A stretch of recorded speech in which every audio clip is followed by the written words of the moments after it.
The inhabitants of Rhegium, who were colonists of Chalcis, were angered to see the growing power of Dionysius, for he had sold into slavery the Naxians and Catanians, their kinsmen, and to the Rhegians, because they were of the same blood as these unfortunate peoples. This act was the cause of no ordinary concern, since all feared the same disaster would befall them.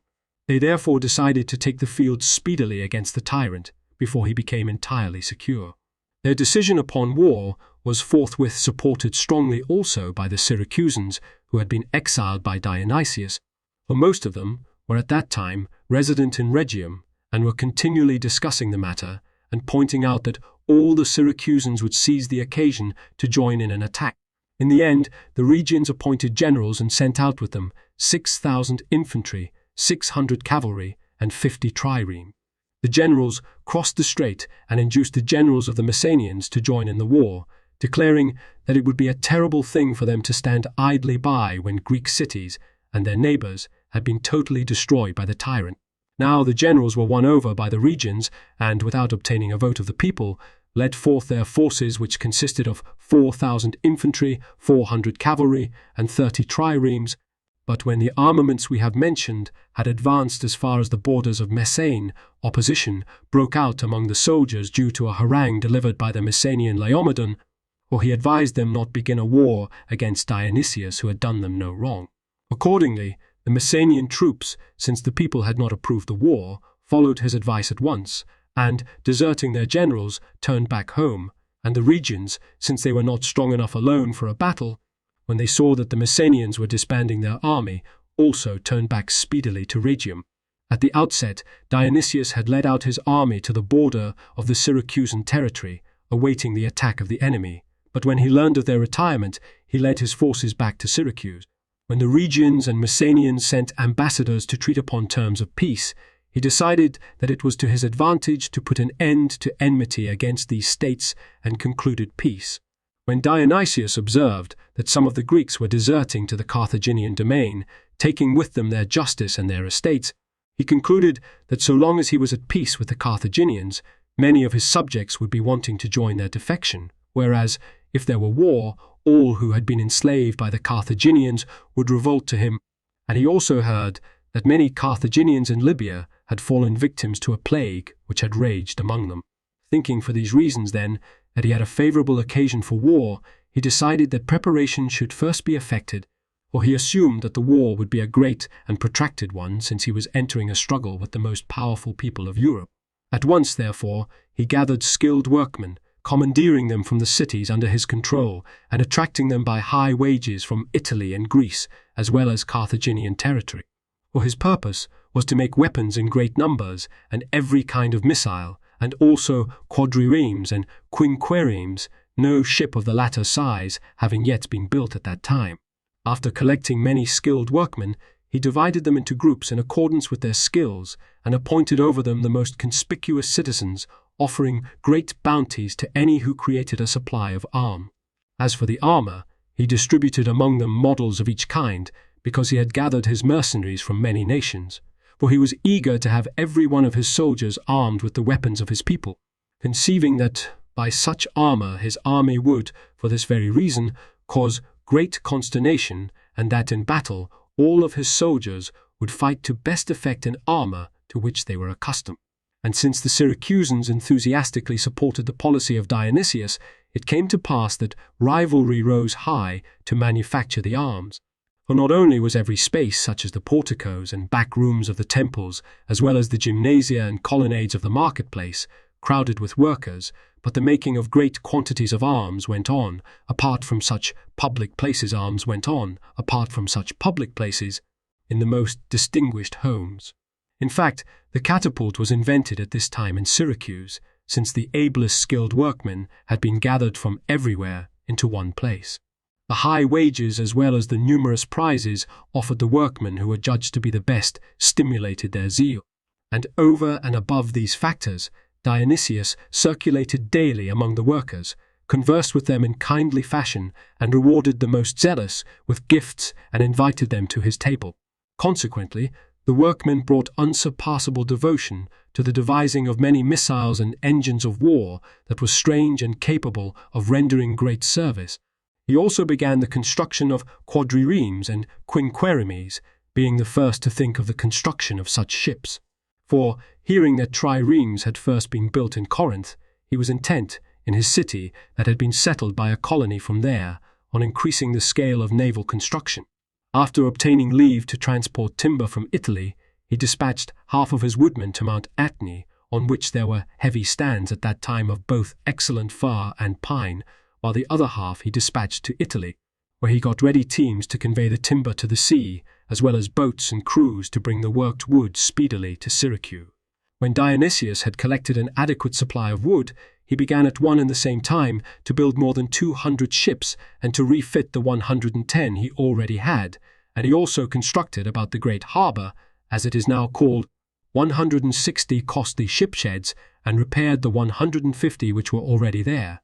With so many arms and ships under construction at one place, the beholder was filled with utter wonder at the sight.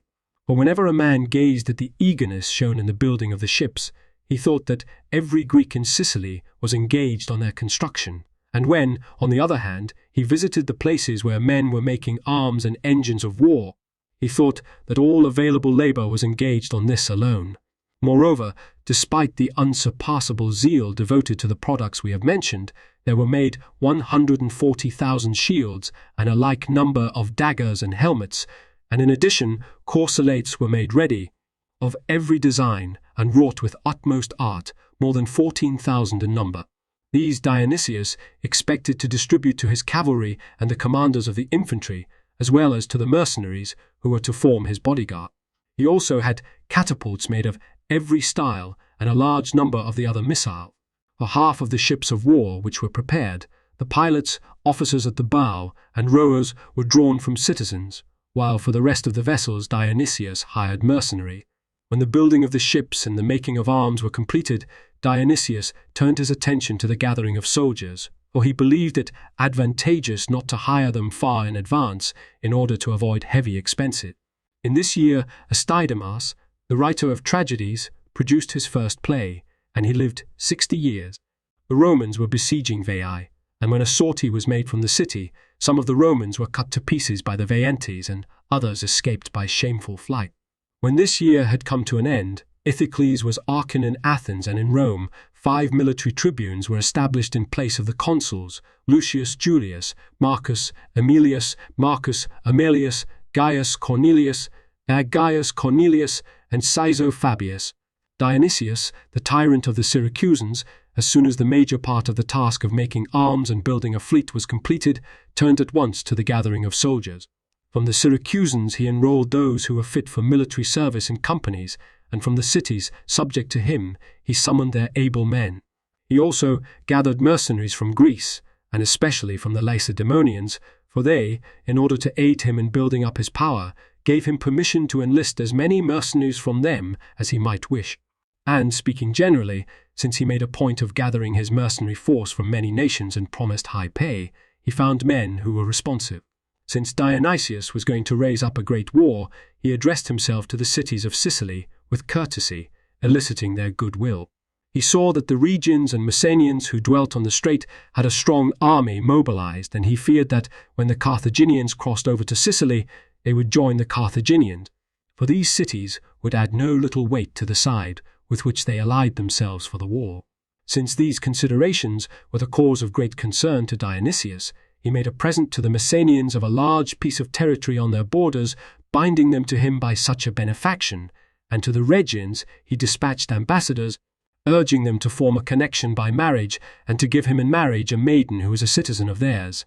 And he promised that he would win for them a large section of neighbouring territory, and do all that was in his power to add to the strength of their city.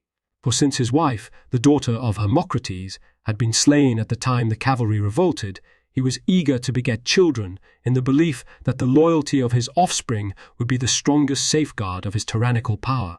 Nevertheless, when an assembly of the people was held in Rhegium to consider Dionysius's proposal, after much discussion, the Rhegians voted not to accept the marriage connection. Now that Dionysius had failed of this design, he dispatched his ambassadors for the same purpose to the people of the Locrians. When they voted to approve the marriage connection, Dionysius sued for the hand of Doris, the daughter of Xanatus, who at that time was their most esteemed citizen. A few days before the marriage, he sent to Locri a quinquerme, the first one he had built, embellished with silver and gold furnishings. On this he had the maiden conveyed to Syracuse, where he led her into the Acropolis. And he also sought in marriage, from among the people of his city, the most notable maiden among them, Aristomache, for whom he dispatched a chariot drawn by 4 white horses to bring her to his own home. After Dionysius had taken in marriage both maidens at the same time, he gave a series of public dinners for the soldiers and the larger part of the citizens, for he now renounced the oppressive aspect of his tyranny, and changing to a course of equitable dealing, he ruled over his subjects in more humane fashion, no more putting them to death or banishing them, as had been his practice. After his marriages, he let a few days pass, and then called an assembly of the Syracusans and urged them to make war against the Carthaginians, declaring that they were most hostile to all Greeks generally, and that they had designs at every opportunity on the Greeks of Sicily in particular. For the present, he pointed out, the Carthaginians were inactive because of the plague which had broken out among them and had destroyed the larger part of the inhabitants of Libya, but when they had recovered their strength, they would not refrain from attacking the Sicilian Greeks, against whom they had been plotting from the earliest time. It was therefore preferable, he continued, to wage a decisive war upon them while they were still weak than to wait and compete when they were strong. At the same time, he pointed out how terrible a thing it was to allow the Greek cities to be enslaved by barbarians, and that these cities would the more zealously join in the war, the more eagerly they desired to obtain their freedom. After speaking at length in support of his policy, he speedily won the approval of the Syracusans. Indeed, they were no less eager than he for war, first of all because of their hatred of the Carthaginians, who were the cause of their being compelled to take orders from the tyrant. Secondly, because they hoped that Dionysius would treat them in more humane fashion because of his fear of the enemy and of an attack upon him by the citizens he had enslaved, but most of all because they hoped that once they had got weapons in their hand, they could strike for their liberty, let fortune but give them the opportunity. After the meeting of the assembly, the Syracusans, with the permission of Dionysius, seized as plunder the property of the Phoenicians. For no small number of Carthaginians had their homes in Syracuse and rich possessions, and many also of their merchants had vessels in the harbour loaded with goods, all of which the Syracusans plundered. Similarly, the rest of the Sicilian Greeks drove out the Phoenicians who dwelt among them and plundered their possessions. For although they hated the tyranny of Dionysius, they were still glad to join in the war against the Carthaginians because of the cruelty of that people. For the very same reasons, too, the inhabitants of the Greek cities, under the rule of the Carthaginians, as soon as Dionysius publicly enacted war, made open display of their hatred of the Phoenician. For not only did they seize their property as plunder, but they also laid hands on their persons and subjected them to every kind of physical torture and outrage, remembering what they had themselves suffered during the time of their captivity. So far did they go in the vengeance they wreaked on the Phoenicians, both at this time and subsequently, that the Carthaginians were taught the lesson no more to transgress the law in their treatment of conquered peoples, for they did not fail to realize, learning as they did by very deeds, that in war fortune is impartial to both combatants, and in defeat both sides must suffer the same sort of thing that they themselves have done to those who were unfortunate. Now, when Dionysius had made ready all his preparations for the war, he determined to send messengers to Carthage with the announcement, "The Syracusans declare war upon the Carthaginians unless they restore freedom to the Greek cities that they have enslaved." Dionysius, then, was engaged in the affairs we have discussed. Ctesias the historian ended with this year his History of the Persians, which began with Ninus and Semiramis. And in this year, the most distinguished composers of dithyrambs were in their prime: Philoxenus of Cythera, Timotheus of Miletus, Telestus of Selinus, and Polyidus, who was also expert in the arts of painting and music. At the close of the year, in Athens, the Siedes became archon, and in Rome, 6 military tribunes administered the office of consul: Popilius Maelius, Publius, Mallius, Publius, Maelius, Spurius, Furius, and Lucius Publius. When Dionysius, the tyrant of the Syracusans, had completed all his preparations for the war, according to his personal design, he sent a herald to Carthage, having given him a letter to the Senate, which contained a statement that the Syracusans had resolved to make war upon the Carthaginians unless they withdrew from the Greek city. The herald accordingly, pursuant to his orders, sailed to Libya and delivered the letter to the Senate. When it had been read in the council and subsequently before the people, it came about that the Carthaginians were not a little distressed at the thought of war, for the plague had killed great numbers of them, and they were also totally unprepared. Nevertheless, they waited for the Syracusans to take the initiative and dispatched members of the Senate with large sums of money to recruit mercenaries in Europe. Dionysius, with the Syracusans, the mercenaries, and his allies, marched forth from Syracuse and made his way towards Eryx. For not far from this hill lay the city of Moti, a Carthaginian colony, which they used as their chief base of operations against Sicily, and Dionysius hoped that with this city in his power, he would have no small advantage over his enemy. In the course of his march, he received from time to time the contingents from the Greek cities, supplying the full levy of each with arms, for they were all eager to join his campaign, hating as they did the heavy hand of Phoenician domination and relishing the prospect at last of freedom. He received first the levy from Camarina, then those of Gela and Acragas, and after these he sent for the Himerians, whose home was on the other side of Sicily, and after adding the men of Selinus as he passed by, he arrived at Moti with all his army. He had 80,000 infantry, well over 3,000 cavalry, and a little less than 200 warships, and he was accompanied by not less than 500 merchantmen, loaded with great numbers of engines of war and all the other supplies needed. Since the armament was on the great scale we have described, the people of Eryx were awed by the magnitude of the force and, hating the Carthaginians as they did, came over to Dionysius. The inhabitants of Moti, however, expecting aid from the Carthaginians, were not dismayed at Dionysius's armament, but made ready to withstand a siege, for they were not unaware that the Syracusans would make Moti the first city to sack, because it was most loyal to the Carthaginians. This city was situated on an island lying 6 stades off Sicily, and was embellished artistically to the last degree with numerous fine houses, thanks to the prosperity of the inhabitants. It also had a narrow artificial causeway extending to the shore of Sicily, which the Motians breached at this time, in order that the enemy should have no approach against them. Dionysius, after reconnoitring the area, together with his engineers, began to construct moles leading to Moti, hauled the warships up on land at the entrance of the harbour, and moored the merchantmen along the beach.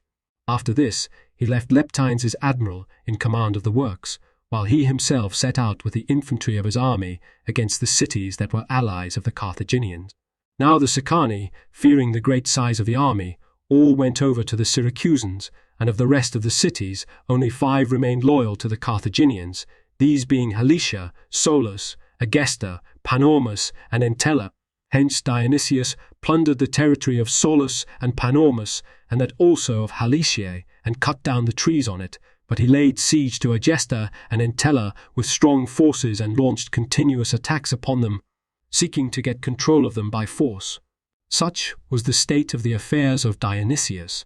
Hamilcar, the general of the Carthaginians, being himself busy with the mustering of the armaments and other preparations, dispatched his admiral with 10 triremes under orders to sail speedily in secret against the Syracusans, enter the harbour by night, and destroy the shipping left behind there.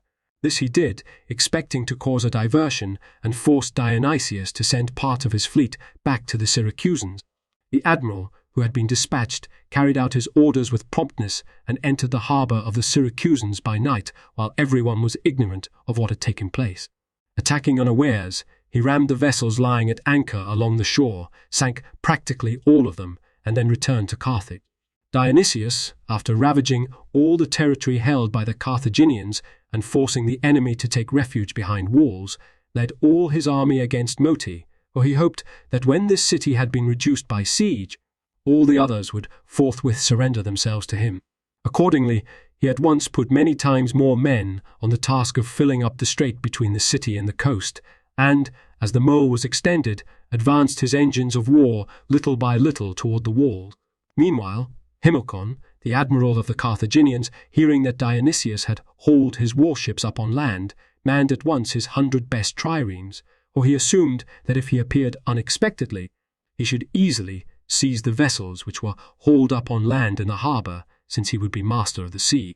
Once he succeeded in this, he believed he would not only relieve the siege of Moti, but also transfer the war to the city of the Syracusans. Sailing forth, therefore, with 100 ships, he arrived during the night at the territory of Selinus, skirted the promontory of Lilybaeum, and arrived at daybreak at Moti. Since his appearance took the enemy by surprise, he disabled some of the vessels anchored along the shore by ramming and others by burning, for Dionysius was unable to come to their defense. After this, he sailed into the harbor and drew up his ships as if to attack the vessels which the enemy had drawn up on land. Dionysius now massed his army at the entrance of the harbor, but when he saw that the enemy was lying in wait to attack as the ships left the harbor, he refused to risk launching his ships within the harbor, since he realized that the narrow entrance compelled a few ships to match themselves against an enemy many times more numerous. Consequently, using the multitude of his soldiers, he hauled his vessels over the land with no difficulty and launched them safely in the sea outside the harbor. Hamilcar attacked the first ships, but was held back by the multitude of missiles, for Dionysius had manned the ships with a great number of archers and slingers, and the Syracusans slew many of the enemy by using from the land the catapults which shot sharp-pointed missiles. Indeed, this weapon created great dismay because it was a new invention at this time. As a result, Hamilcar was unable to achieve his design and sailed away to Libya, believing that a sea battle would serve no end, since the enemy's ships were double his in number.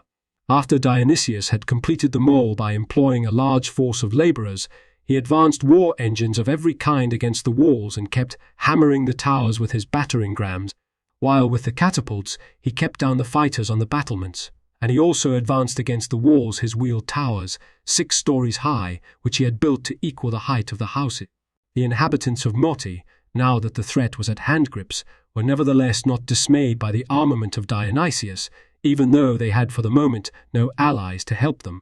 Surpassing the besiegers in thirst for glory, they in the first place raised up men in crow's nests, resting on yardarms suspended from the highest possible masts, and these from their lofty positions hurled lighted firebrands and burning tow with pitch on the enemy's siege engine. The flame quickly caught the wood, but the Sicilian Greeks, dashing to the scene, swiftly quenched it, and meantime the frequent blows of the battering rams broke down a section of the wall. Since now both sides rushed with one accord to the place, the battle that ensued grew furious. For the Sicilian Greeks, believing that the city was already in their hands, spared no effort in retaliating upon the Phoenicians for former injuries they had suffered at their hands, while the people of the city, envisioning the terrible fate of a life of captivity and seeing no possibility of flight either by land or by sea, faced death stoutly, and finding themselves shorn of the defense of the walls, they barricaded the narrow lanes and made the last houses provide a lavishly constructed wall. From this came even greater difficulties for the troops of Dionysius, for after they had burst through the wall and seemed to be already masters of the city, they were raked by missiles from men posted in superior position. Nevertheless, they advanced the wooden towers to the first houses and provided them with gangways, and since the siege machines were equal in height to the dwellings, the rest of the struggle was fought hand to hand, for the Sicilian Greeks would launch the gangways and force a passage by them onto the houses. The Motians, as they took account of the magnitude of the peril, and with their wives and children before their eyes, fought the more fiercely out of fear for their fate. There were some whose parents stood by, entreating them not to let them be surrendered to the lawless will of victors, who were thus wrought to a pitch where they set no value on life. Others, as they heard the laments of their wives and helpless children, sought to die like men rather than to see their children led into captivity. Flight, of course, from the city was impossible, since it was entirely surrounded by the sea, which was controlled by the enemy. Most appalling for the Phoenicians and the greatest cause of their despair was the thought how cruelly they had used their Greek captives and the prospect of their suffering the same treatment. Indeed, there was nothing left for them but fighting bravely, either to conquer or die. When such an obstinate mood filled the souls of the besieged, the Sicilian Greeks found themselves in a very difficult position. For, fighting as they were from the suspended wooden bridges, they suffered grievously both because of the narrow quarters and because of the desperate resistance of their opponents, who had abandoned hope of life. As a result, some perished in hand-to-hand encounter as they gave and received wounds, and others, pressed back by the Motians and tumbling from the wooden bridges, fell to their death on the ground. In the end, while the kind of siege we have described had lasted some days, Dionysius made it his practice always toward evening to sound the trumpet for the recall of the fighters and break off the siege. When he had accustomed the Motians to such a practice, the combatants on both sides retiring, he dispatched Archelaus of Thurii with the elite troops, who, when night had fallen, placed ladders against the fallen houses and, mounting by them, seized an advantageous spot where he admitted Dionysius's troops. The Motians, when they perceived what had taken place, at once rushed to the rescue with all eagerness, and although they were too late, nonetheless faced the struggle. The battle grew fierce and abundant reinforcements climbed the ladders, until at last the Sicilian Greeks wore down their opponents by weight of numbers. Straightway, Dionysius's entire army burst into the city, coming also by the mole, and now every spot was a scene of mass slaughter. For the Sicilian Greeks, eager to return cruelty for cruelty, slew everyone they encountered, sparing without distinction not a child, not a woman, not an elder. Dionysius, wishing to sell the inhabitants into slavery for the money he could gather, at first attempted to restrain the soldiers from murdering the captives, but when no one paid any attention to him, and he saw that the fury of the Sicilian Greeks was not to be controlled, he stationed heralds to cry aloud and tell the Motians to take refuge in the temples which were revered by the Greeks. When this was done, the soldiers ceased their slaughter and turned to looting the property, and the plunder yielded much silver and not a little gold, as well as costly raiment and an abundance of every other product of felicity. The city was given over by Dionysius to the soldiers to plunder, since he wished to whet their appetites for future encounters. After this success, he rewarded Archelaus, who had been the first to mount the wall, with 100 minaes, and honored according to their merits all others who had performed deeds of valor. He also sold as booty the Motians who survived, but he crucified Diomenes and other Greeks who had fought on the side of the Carthaginians and had been taken captive. After this, Dionysius stationed guards in the city, whom he put under the command of Biton of Syracuse, and the garrison was composed largely of Sicily. He ordered Leptines his admiral with 120 ships to lie in wait for any attempt by the Carthaginians to cross to Sicily, and he also assigned to him the siege of Egesta and Entella in accordance with his original plan to sack them. Then, since the summer was already coming to a close, he marched back to Syracuse with his army. In Athens, Sophocles, the son of Sophocles, began to produce tragedies and won the first prize 12 times. When the year had come to an end, in Athens Phormion assumed the archonship, and in Rome 6 military tribunes took the place of the consuls Gnaeus Genutius, Lucius Attilius, Marcus Pomponius, Gaius Duilius, Marcus Pomponius, Gaius Duilius, Marcus Veturius, and Valerius Publius. And the 96th Olympiad was celebrated, that in which Eupolis of Elis was the victor. In the year when these magistrates entered office, Dionysius, the tyrant of the Syracusans, set out from Syracuse with his entire army and invaded the domain of the Carthaginians. While he was laying waste the countryside, the Halicians in dismay sent an embassy to him and concluded an alliance. But the Egestaeans, falling unexpectedly by night on their besiegers and setting fire to the tents where they were camped, threw the men in the encampment into great confusion.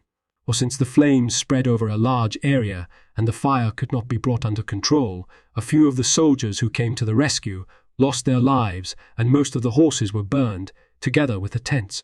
Now Dionysius ravaged the Carthaginian territory without meeting any opposition, and Leptines his admiral from his quarters in Morti kept watch against any approach of the enemy by sea.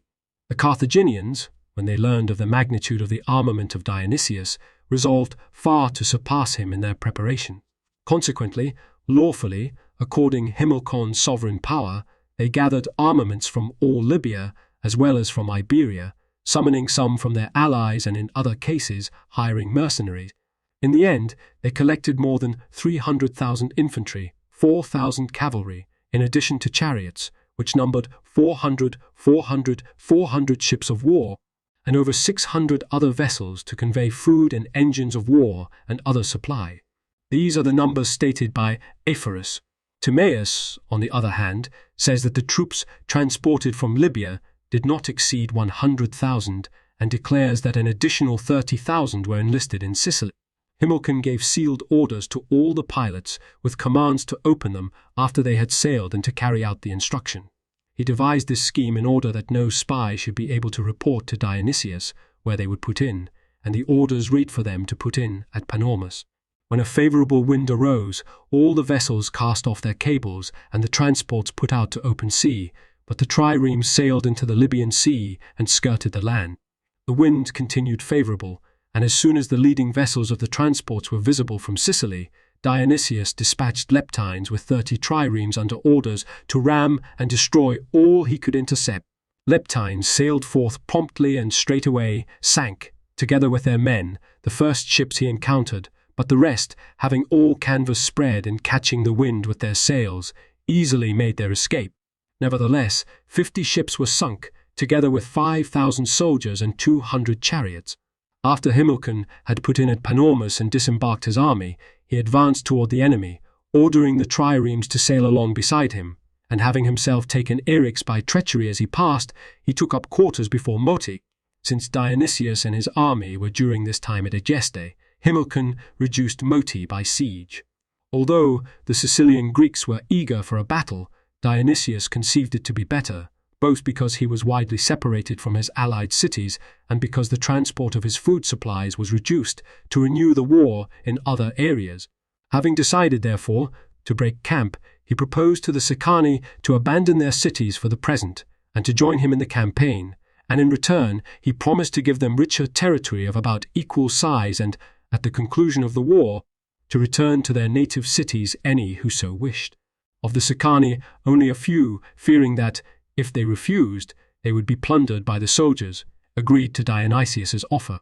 The Halicians similarly deserted him and sent ambassadors to the Carthaginian camp and concluded an alliance with them. And Dionysius set out for Syracuse, laying waste the territory through which he led his army.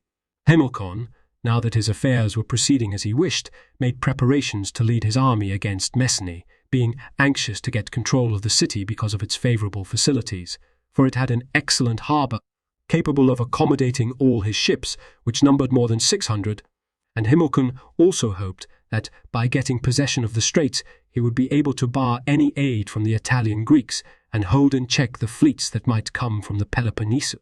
With this program in mind, he formed relations of friendship with the Himerians and the dwellers in the fort of Cephalaedium, and seizing the city of Lipara, he exacted 30 talents from the inhabitants of the island. Then he set out in person with his entire army toward Mycenae, his ships sailing along the coast beside him. Completing the distance in a brief time, he pitched his camp at Pelorus, at a distance of 100 stades from Mycenae.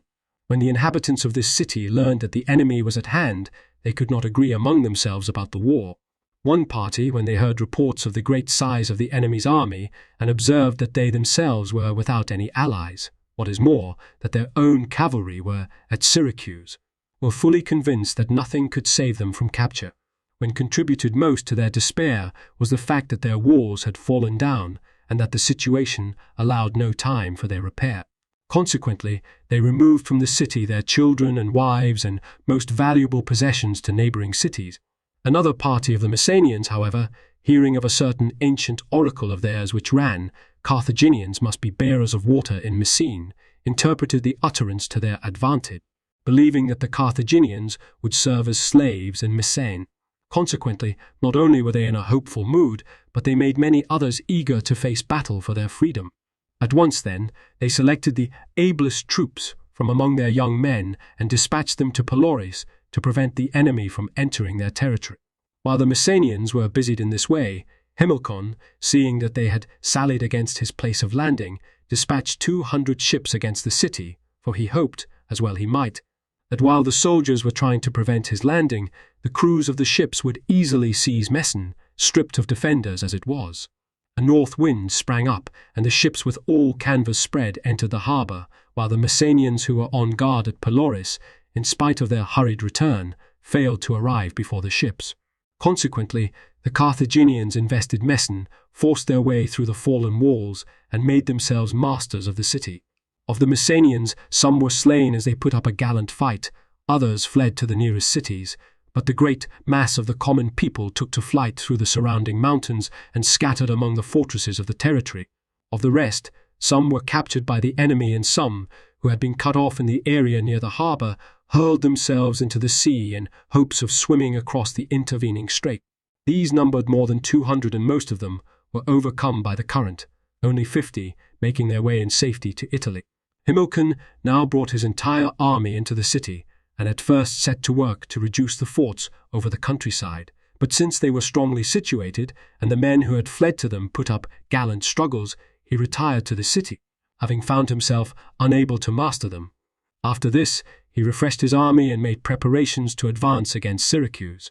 The Siceli, who had hated Dionysius from of old and now had an opportunity to revolt, went over in a body, with the exception of the people of Asaurus, to the Carthaginians. In Syracuse, Dionysius set free the slaves and manned 60 ships from their numbers. He also summoned over 1,000 mercenaries from the Lacedaemonians and went about the countryside strengthening the fortresses and storing them with provision. He was most concerned, however, to fortify the citadels of the Leontines and to store in them the harvest from the plains. He also persuaded the Campanians who were dwelling in Catane to move to Atne, as it is now called, since it was an exceptionally strong fortress. After this, he led forth his entire army, 160 stades from Syracuse, and encamped near Taurus, as it is called. He had at that time 30,000 infantry, more than 3,000 cavalry, and 180 ships of war, of which only a few were trireme.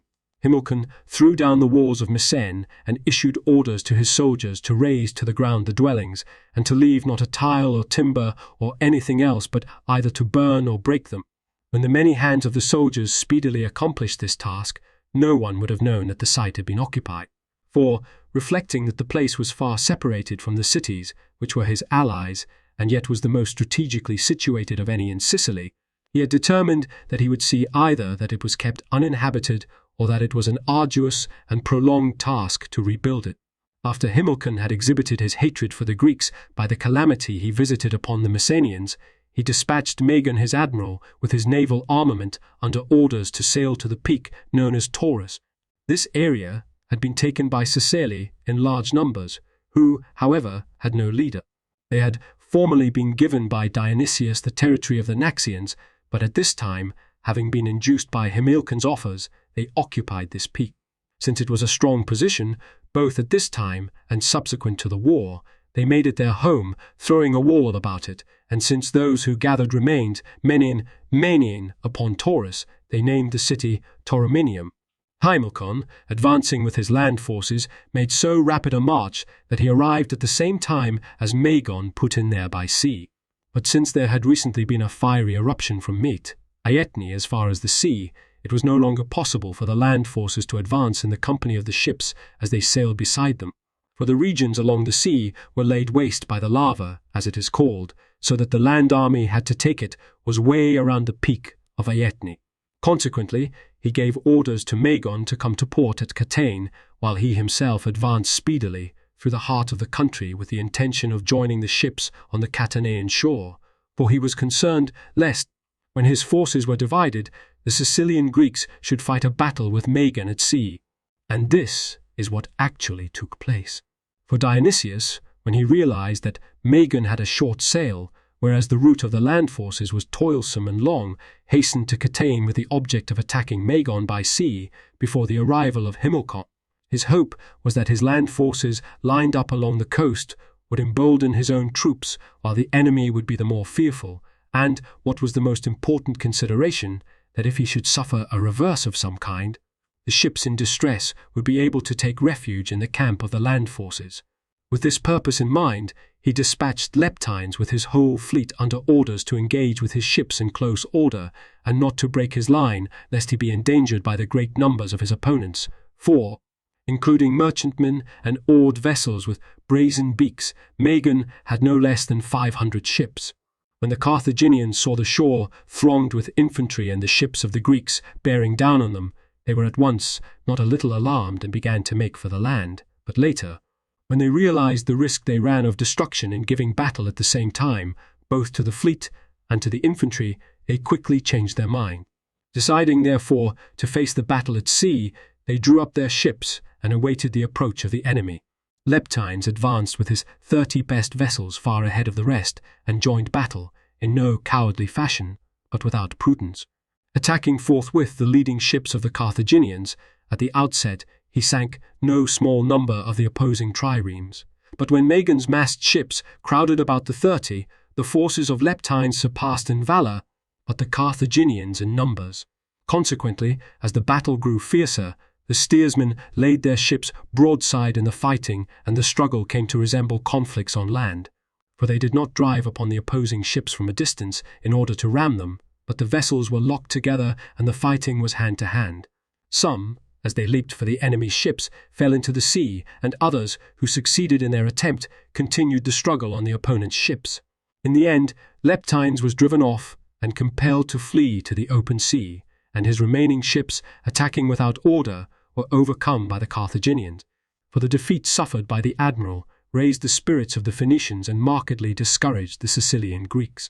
After the battle had ended in the manner we have described, the Carthaginians pursued with even greater ardour the enemy who were fleeing in disorder, and destroyed more than 100 of their ships, and stationing their lighter craft along the shore, they slew any of the sailors who were swimming toward the land army. And as they perished in great numbers not far from the land, while the troops of Dionysius were unable to help them in any way, the whole region was full of corpses and wreckage. There perished in the sea battle no small number of Carthaginians, but the loss of the Sicilian Greeks amounted to more than 100 ships and over 20,000 men. After the battle, the Phoenicians anchored their triremes in the harbour of XVIII, took in tow the ships they had captured, and when they had brought them in, repaired them, so that they made the greatness of their success not only a tale for the ears, but also a sight for the eyes of the Carthaginian. The Sicilian Greeks made their way towards Syracuse, but as they reflected that they would certainly be invested and forced to endure a laborious siege, they urged Dionysius to seek an immediate encounter with Himilcon because of his past victory, for, they said, perhaps their unexpected appearance would strike terror into the barbarians, and they could repair their late reverse. Dionysius was at first won over by these advisers and ready to lead his army against Himilcon, but when some of his friends told him that he ran the risk of losing the city if Magan should set out with his entire fleet against Syracuse, he quickly changed his mind, and in fact he knew that Mycenae had fallen to the hands of the barbarians in a similar manner, and so, believing that it was not safe to strip the city of defenders, he set out for Syracuse. The majority of the Sicilian Greeks, being angered at his unwillingness to encounter the enemy, deserted Dionysius, some of them departing to their own countries and others to fortresses in the neighbourhood. Himilcon, who had reached in 2 days the coast of the Catanaeans, hauled all the ships up on land since a strong wind had arisen, and, while resting his forces for some days, sent ambassadors to the Campanians who held Atene, urging them to revolt from Dionysius. He promised both to give them a large amount of territory and to let them share in the spoils of the war. He also informed them that the Campanians dwelling in Entella found no fault with the Carthaginians and took their side against the Sicilian Greeks, and he pointed out that, as a general thing, the Greeks as a race are the enemies of all other people. But since the Campanians had given hostages to Dionysius and had sent their choicest troops to Syracuse, they were compelled to maintain the alliance with Dionysius, although they would gladly have joined the Carthaginians. After this, Dionysius, who was in terror of the Carthaginians, sent his brother-in-law Polyxenus as ambassador both to the Greeks in Italy and to the Lacedaemonians, as well as the Corinthians, begging them to come to his aid and not to suffer the Greek cities of Sicily to be utterly destroyed. He also sent to the Peloponnesus men with ample funds to recruit mercenaries, ordering them to enlist as many soldiers as they could without regard to economy. Himilcon decked his ships with the spoils taken from the enemy and put in at the great harbour of the Syracusans, and he caused great dismay among the inhabitants of the city. For 250 ships of war entered the harbour, with oars flashing in order and richly decorated with the spoils of war. Then came the merchantmen, in excess of 3,000 laden with more than 500, and the whole fleet numbered some 200 vessels. The result was that the harbour of the Syracusans, despite its great size, was blocked up by the vessels, and it was almost entirely concealed from view by the sails. The sails had just come to anchor when at once from the other side the land army advanced, consisting, as some have reported, of 300,000 infantry and 3,000 cavalry. The general of the armaments, Hamilcar, took up his quarters in the temple of Zeus, and the rest of the multitude encamped in the neighborhood 12 stades from the city. After this, Hamilcar led out the entire army and drew up his troops in battle order before the walls, challenging the Syracusans to battle. And he also sailed up to the harbors with 100 of his finest ships in order to strike terror into the inhabitants of the city and to force them to concede that they were inferior at sea as well. But when no one ventured to come out against him, for the time being, he withdrew his troops to the camp and then for 30 days overran the countryside, cutting down the trees and laying it all waste, in order not only to satisfy the soldiers with every kind of plunder, but also to reduce the besieged to despair. Hamilcar seized the suburb of Acradine, and he also plundered the temples of both Demeter and Kor, for which acts of impiety against the divinity he quickly suffered a fitting penalty. For his fortune quickly worsened from day to day, and whenever Dionysius made bold to skirmish with him, the Syracusans had the better of it. Also, at night, unaccountable tumults would arise in the camp, and the soldiers would rush to arms, thinking that the enemy was attacking the palisade. To this was added a plague, which was the cause of every kind of suffering. But of this we shall speak a little later, in order that our account may not anticipate the proper time. Now, when he threw a wall about the camp, Hamilcar destroyed practically all the tombs in the area, among which was that of Gelon and his wife Demerete, of costly construction. He also built 3 forts along the sea, one at Plemmyrium, one at the middle of the harbor, and one by the temple of Zeus, and into them he brought wine and grain, and all other provisions, believing that the siege would continue a long time. He also dispatched merchant ships to Sardinia and Libya to secure grain and every kind of food. Polyxenus, the brother-in-law of Dionysius, arrived from the Peloponnesus and Italy, bringing 30 warships from his allies, with Pharisidas the Lacedaemonian as admiral. After this, Dionysius and Leptines had set out with warships to escort a supply of provisions, and the Syracusans, who were thus left to themselves, seeing by chance a vessel approaching laden with food, sailed out against it with 5 ships, seized it, and brought it to the city. The Carthaginians put out against them with 40 ships, whereupon the Syracusans manned all their ships, and in the ensuing battle both captured the flagship and destroyed 24 of the remainder, and then, pursuing the fleeing ships as far as the enemy's anchorage, they challenged the Carthaginians to battle. Elated at their success, and thinking how often Dionysius had met defeat, whereas they, without his presence, had won a victory over the Carthaginians, they were now puffed up with pride. And as they gathered in groups, they talked together about how they took no steps to end their slavery to Dionysius, even though they had an opportunity to depose him.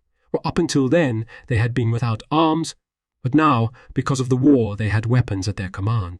Even while discussions of this kind were taking place, Dionysius sailed into the harbor and, calling an assembly, praised the Syracusans and urged them to be of good courage, promising that he would speedily put an end to the war.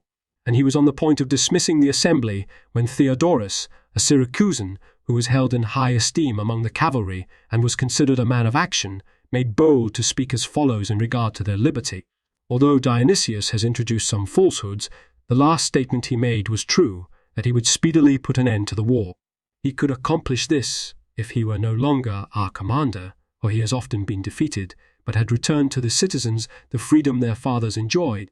As things are, no one of us faces battle with good courage, so long as victory differs not a whit from defeat. For if conquered, we shall have to obey the commands of the Carthaginians, and if conquerors, to have in Dionysius a harsher master than they would be. For even should the Carthaginians defeat us in war, they would only impose a fixed tribute and would not prevent us from governing the city in accordance with our ancient laws. But this man has plundered our temples, has taken the property of private citizens together with the lives of their owners, and pays a wage to servants to secure the enslavement of their master. Such horrors as attend the storming of cities are perpetrated by him in time of peace, yet he promises to put an end to the war with the Carthaginians. But it behooves us, fellow citizens, to put an end not only to the Phoenician war, but to the tyrant within our walls. For the Acropolis, which is guarded by the weapons of slaves, is a hostile redoubt in our city, The multitude of mercenaries has been gathered to hold the Syracusans in slavery, and he lords it over the city, not like a magistrate dispensing justice on equal terms, but like a dictator who by policy makes all decisions for his own advantage.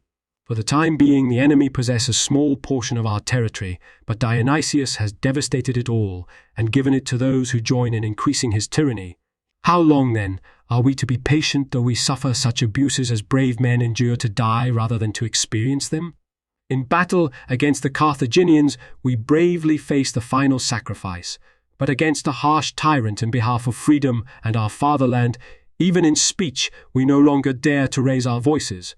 We face in battle so many myriads of the enemy, but we stand in shivering fear of a single ruler who has not the manliness of a superior slave. Surely no one would think of comparing Dionysius with Gelon of old, for Gelon, by reason of his own high character, together with the Syracusans and the rest of the Sicilian Greeks, set free the whole of Sicily, whereas this man, who found the cities free, has delivered all the rest of them over to the lordship of the enemy, and has himself enslaved his native state. Gelon fought so far forward in behalf of Sicily that he never let his allies in the cities even catch sight of the enemy, whereas this man, after fleeing from Multi through the entire length of the island, has cooped himself up within our walls, full of confidence against his fellow citizens, but unable to bear even the sight of the enemy. As a consequence, Gelon, by reason both of his high character and of his great deeds, received the leadership by the free will not only of the Syracusans but also of the Sicilian Greeks, while, as for this man whose generalship has led to the destruction of his allies and the enslavement of his fellow citizens, how can he escape the just hatred of all? For not only is he unworthy of leadership, but, if justice were done, would die 10,000 deaths. Because of him, Gela and Camarina were subdued. Messene lies in total ruin, 20,000 allies are perished in a sea battle, and, in a word, we have been enclosed in one city, and all the other Greek cities throughout Sicily have been destroyed. For in addition to his other malefactions, he sold into slavery Naxos and Catane. He has completely destroyed cities that were allies, cities whose existence was opportune. With the Carthaginians, he has fought 2 battles and has come out vanquished in each. Yet, when he was entrusted with a generalship by the citizens but one time, he speedily robbed them of their freedom, slaying those who spoke openly on behalf of the laws and exiling the more wealthy. He gave the wives of the banished in marriage to slaves and to a motley throng. He put the weapons of citizens in the hands of barbarians and foreigners. And these deeds, O Zeus and all the gods, were the work of a public clerk, of a desperate man. Where, then, is the Syracusans' love of freedom? Where the deeds of our ancestors? I say nothing of the 300,000 Carthaginians who were totally destroyed at Himera. I pass by the overthrow of the tyrants who followed Gelon. But only yesterday, as it were, when the Athenians attacked Syracuse with such great armaments, our fathers left not a man free to carry back word of the disaster. And shall we, who have such great examples of our fathers' valour, take orders from Dionysius, especially when we have weapons in our hands? Surely some divine providence has gathered us here, with allies about us and weapons in our hands, for the purpose of recovering our freedom, and it is within our power this day to play the part of brave men, and rid ourselves with one accord of our heavy yoke. For hitherto, while we were disarmed and without allies and guarded by a multitude of mercenaries, we have, I dare say, yielded to the pressure of circumstances. But now, since we have arms in our hands and allies to give us aid as well as bear witness of our bravery, let us not yield but make it clear that it was circumstances, not cowardice, that made us submit to slavery. Are we not ashamed that we should have as commander in our wars the man who has plundered the temples of our city, and that we choose as representative in such important matters a person to whom no man of good sense would entrust the management of his private affairs? And though all other peoples in times of war, because of the great perils they face, observe with the greatest care their obligations to the gods, do we expect that a man of such notorious impiety will put an end to the war?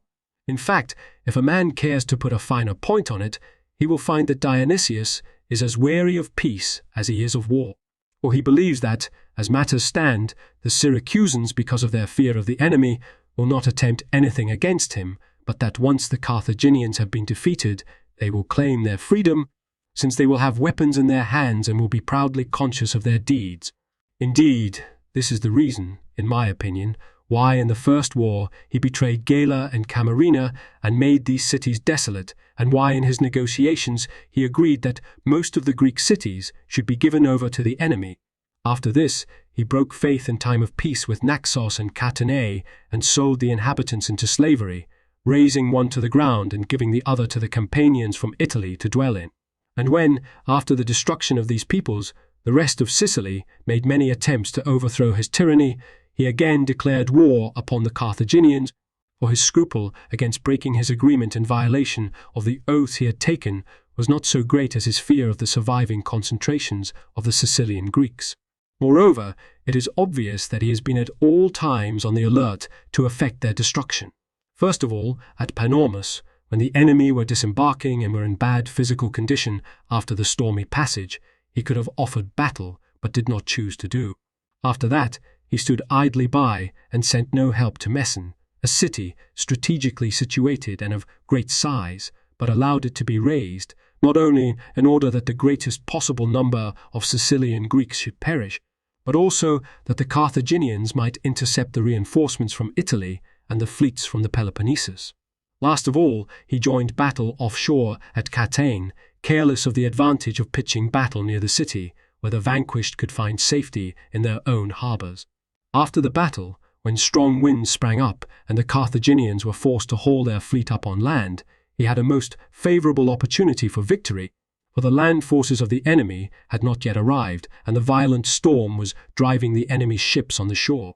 At that time, if we had all attacked on land, the only outcomes left the enemy would have been either to be captured with ease, if they left their ships, or to strew the coast with wreckage, if they matched their strength against the waves. But to lodge accusations against Dionysius at greater length among Syracusans is, I should judge, not necessary.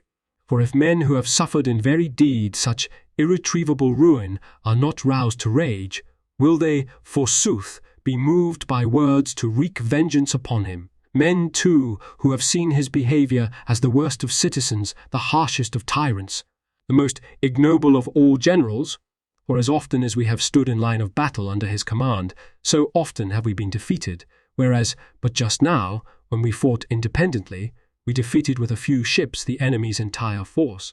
We should, therefore, seek out another leader, to avoid fighting under a general who has pillaged the shrines of the gods, and so finding ourselves engaged in a war against the gods. For it is manifest that heaven opposes those who have selected the worst enemy of religion to be their commander. Noting that when he is present, our armies in full force suffer defeat, whereas when he is absent, even a small detachment is sufficient to defeat the Carthaginians, should not all men see in this the visible presence of the gods. Therefore, fellow citizens, if he is willing to lay down his office of his own accord, let us allow him to leave the city with his possessions. But if he does not choose to do so, we have at the present moment the fairest opportunity to assert our freedom. We are all gathered together. We have weapons in our hands. We have allies about us, not only the Greeks from Italy, but also those from the Peloponnesus. The chief command must be given, according to the laws, either to citizens or to the Corinthians who dwell in our mother city, or to the Spartans who are the first power in Greece. After this speech by Diodorus, the Syracusans were in high spirits and kept their eyes fixed on their allies. And when Phasaelus the Lacedaemonian, the admiral of the allies, stepped up to the platform, all expected that he would take the lead for liberty. But he was on friendly terms with the tyrant, and declared that the Lacedaemonians had dispatched him to aid the Syracusans and Dionysius against the Carthaginians, not to overthrow the rule of Dionysius. At this statement, so contrary to expectation, the mercenaries flocked about Dionysius, and the Syracusans in dismay made no move, although they called down many curses on the Spartans. For, on a previous occasion, Aretes the Lacedaemonian, at the time that he was asserting the right of the Syracusans to freedom, had betrayed them, and now, at this time, Phasaelus vetoed the movement of the Syracusans. For the moment, Dionysius was in great fear and dissolved the assembly, but later he won the favour of the multitude by kindly words, honouring some of them with gifts, and inviting some of them with gifts, and inviting some to general banquets. After the Carthaginians had seized the suburb and pillaged the temple of Demeter and Kor, a plague struck the army. Over and above the disaster sent by influence of the city, there were contributing causes, that myriads of people were gathered together, that it was the time of year which is most productive of plagues, and that the particular summer had brought unusually hot water. It also seems likely that the place itself was responsible for the excessive extent of the disaster. For on a former occasion the Athenians too, who occupied the same camp, had perished in great numbers from the plague, since the terrain was marshy and in a hollow. First, before sunrise, because of the cold from the breeze over the waters, their bodies were struck with chills, but in the middle of the day the heat was stifling, as must be the case when so great a multitude is gathered together in a narrow place. Now the plague first attacked the Libyans, and as many of them perished, at first they buried the dead, but later, both because of the multitude of corpses and because those who tended the sick were seized by the plague, no one dared approach the suffering. When even nursing was thus omitted, there was no remedy for the disaster. For by reason of the stench of the unburied and the miasma from the marshes, the plague began with a catarrh, then came a swelling in the throat. Gradually burning sensations ensued, pains in the sinews of the back, and a heavy feeling in the limbs. Then dysentery supervened and pustules upon the whole surface of the body. In most cases this was the course of the disease, but some became mad and totally lost their memory. They circulated through the camp, out of their mind, and struck at anyone they met. In general, as it turned out, even help by physicians was of no avail, both because of the severity of the disease and the swiftness of the death. For death came on the 5th day, or on the 6th at the latest, amidst such terrible tortures that all looked upon those who had fallen in the war as blessed. In fact, all who watched beside the sick were struck by the plague, and thus the lot of the ill was miserable, since no one was willing to minister to the unfortunate. For not only did any not akin abandon one another, but even brothers were forced to desert brothers, friends to sacrifice friends out of fear for their own lives. When Dionysius heard of the disaster that had struck the Carthaginians, he manned 80 ships and ordered Pharsacides and Leptines, the admirals, to attack the enemy's ships at daybreak, while he himself, profiting by a moonless night, made a circuit with his army and, passing by the temple of Chian, arrived near the camp of the enemy at daybreak before they were aware of it. The cavalry and 1,000 infantry from the mercenaries were dispatched in advance against that part of the Carthaginian encampment which extended toward the interior. These mercenaries were the most hostile, beyond all others, to Dionysius, and had engaged time and again in factional quarrels and uproar. Consequently, Dionysius had issued orders to the cavalry that as soon as they came to blows with the enemy, they should flee and leave the mercenaries in the lurch. When this order had been carried out and the mercenaries had been slain to a man, Dionysius set about laying siege to both the camp and the forts. While the barbarians were still dismayed at the unexpected attack and bringing up reinforcements in disorderly fashion, he, on his part, took by storm the fort known as Polichna, and on the opposite side the cavalry, aided in an attack by some of the triremes, stormed the area around Dascon. At once all the warships joined in the attack, and when the army raised the war cry at the taking of the forts, the barbarians were in a state of panic. For at the outset they had rushed in a body against the land troops in order to ward off the assailants of the camp. But when they saw the fleet also coming up to attack, they turned back to give help to the naval station. The swift course of events, however, outstripped them, and their haste was without result. Even as they were mounting on the decks and manning the triremes, the enemy's vessels, driven on by rowers, struck the ships athwart in many cases. Now, one well-delivered blow would sink a damaged ship, but blows and repeated rammings, which broke through the nailed timbers, struck terrible dismay into the opponents. Since all about the mightiest ships were being shattered, the rending of the vessels by the crushing blows raised a great noise, and the shore extending along the scene of the battle was strewn with corpses.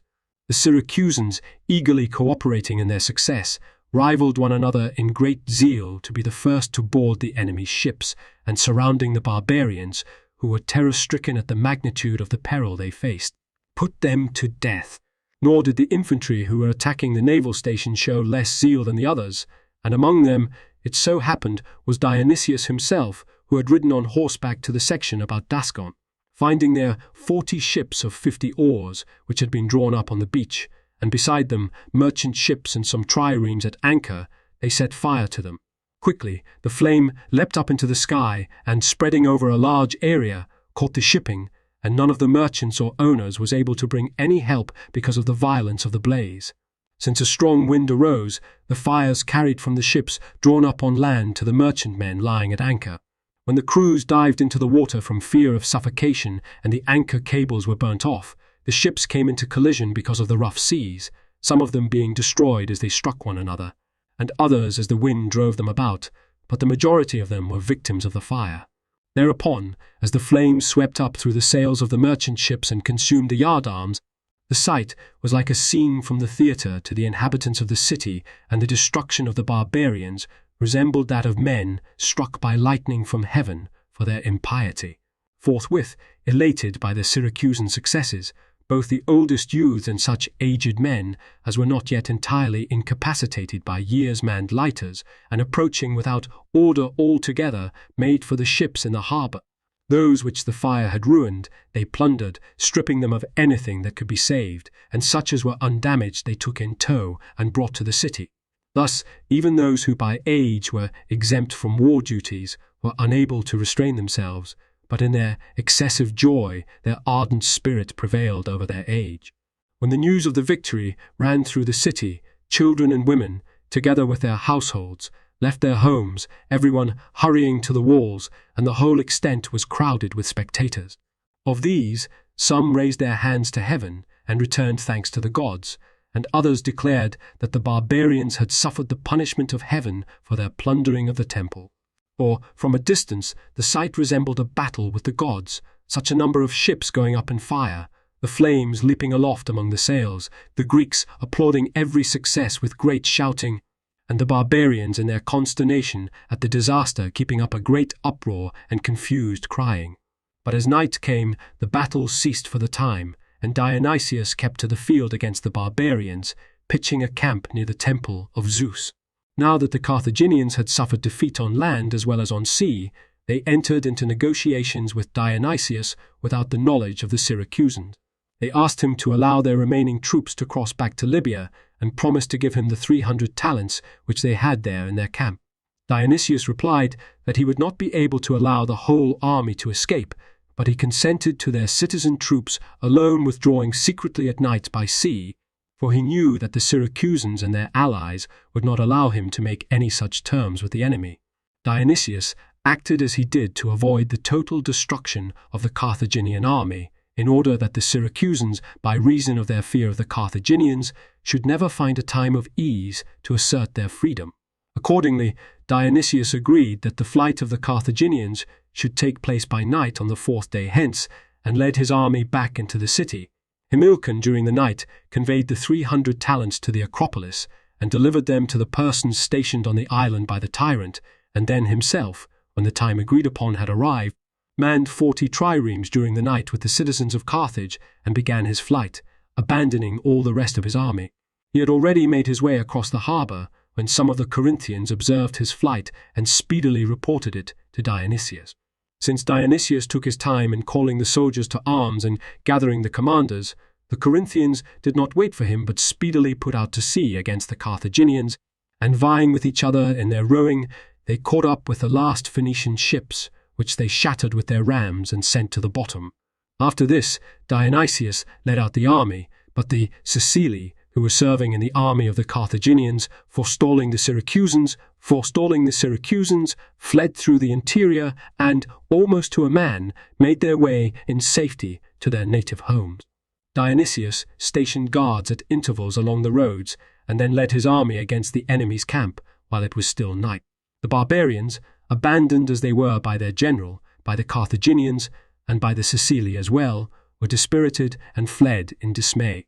Some were taken captive as they fell in with the guards on the roads, but the majority threw down their arms, surrendered themselves, and asked only that their lives be spared.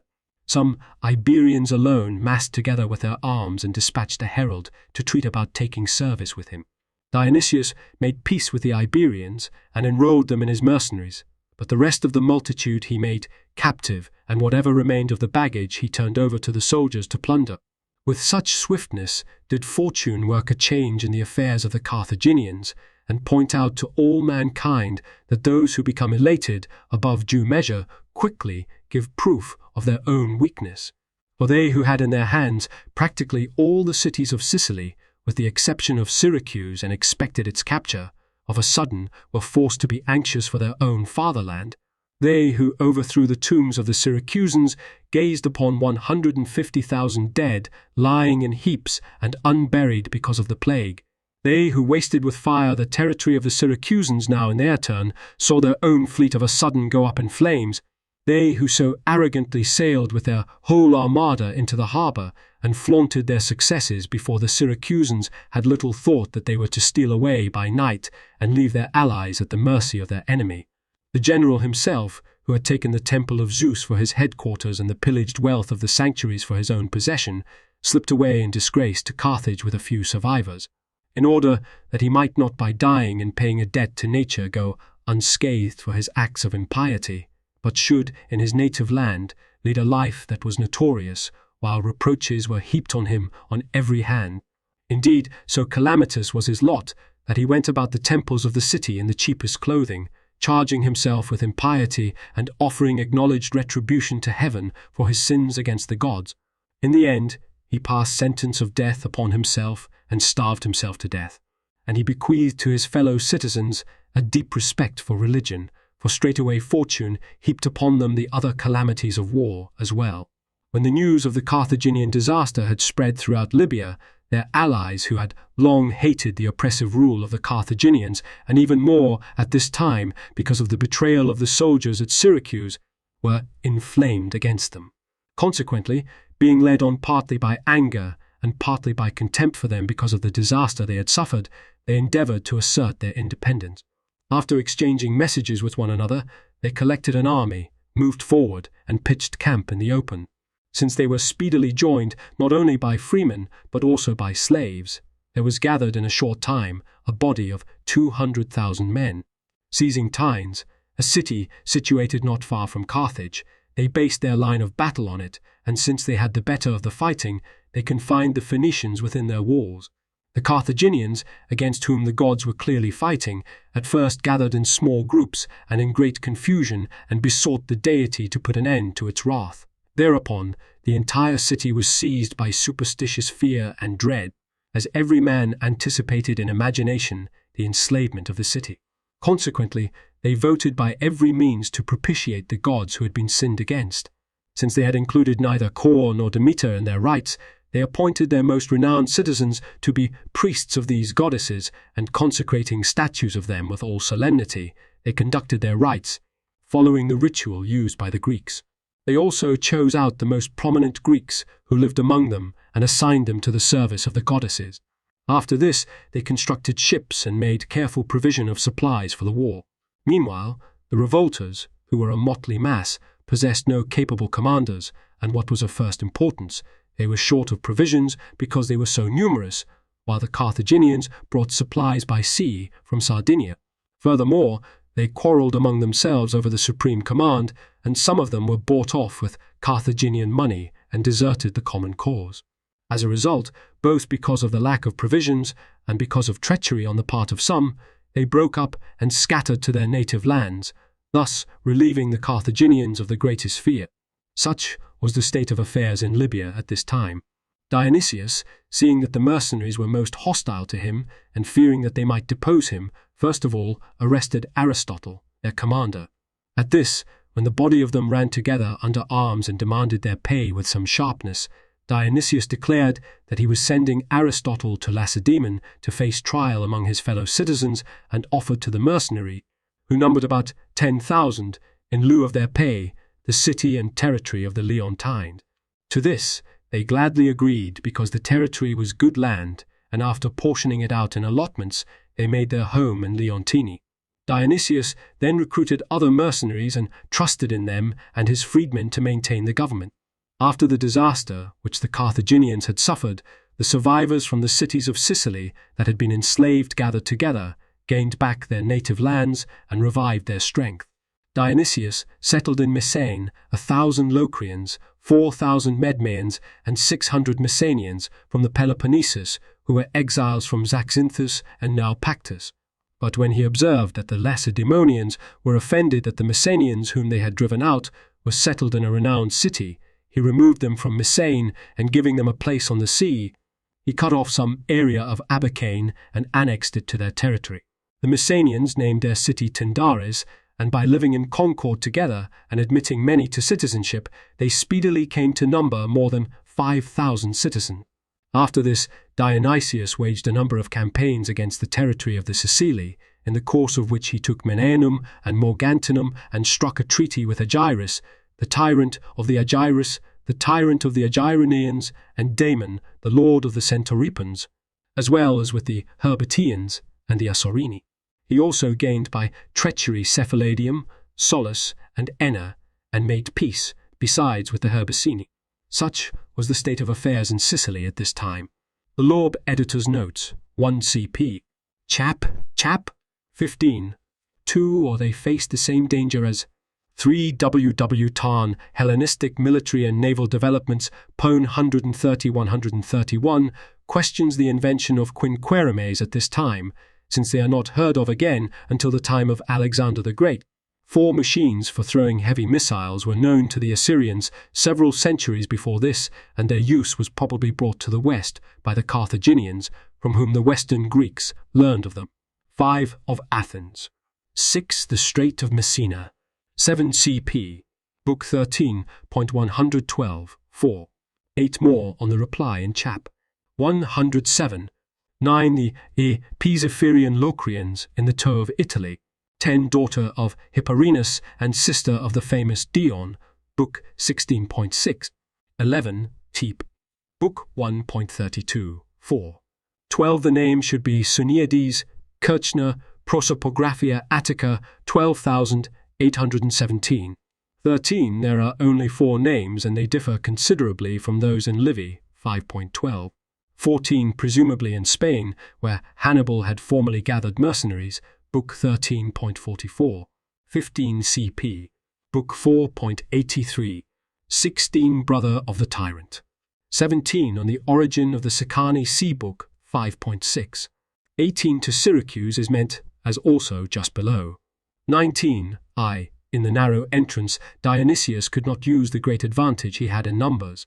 20. It is an interesting coincidence of history that the other use of a mole of such magnitude in ancient history against an island city was by Alexander the Great in 332 BCE against Tyre, the mother city of the Carthaginians. Alexander's mole was about half a mile long and reputed to be 200 feet wide. For the story of the famous 7-month siege of Tyre, see Book 17.4046, Arian Anab, 2.18, 24, Curtius, 4.24. 21. These were small bridges which could be dropped or thrust from the towers across to opposing walls, and in this case to the houses. 22. Some $1,800. 23. He was the grandson of the great tragedian. 24. In the Stadion. 25. Strictly speaking, Himilcon was chosen one of the 2 annually elected suffets, who corresponded in general to the Roman consuls and put in command of the war. 26. The course of the triremes was to divert attention from the route of the transports. When sighted, as they would be, going east, Dionysius might well fear that they intended an attack on Syracuse. How the triremes got to Panormus without an encounter with Leptines is not told us. 27. Some 15 miles east of Hymera. 28. On Lipara Sea, Book 5.10. 29. This is not the Taurus mentioned just above which lay near Syracuse, but the site of the later Tauromenium. 30 CP. Chap. 15.3. 31 IE. The army of Himilcon. 32 P. Chap. 57. 33. What Diodorus wrote in this sentence can never be known. 34 Key. Book 11.38. 4F. 35. The headland which formed the south side of the entrance to the great harbour, Thucydides, 7.4. 36. Biloc, Rhine, Mus. 34.124.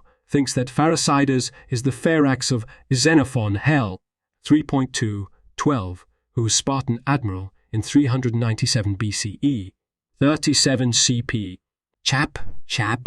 10.4, 38 C. Book 11.21, 26, 39 CP. Book 11.22, 40 CP. Book 11.67-68, 41 CP. Book 13.111, 42 KP. Chap. 10 above, where he is called Aristus, 43 KP.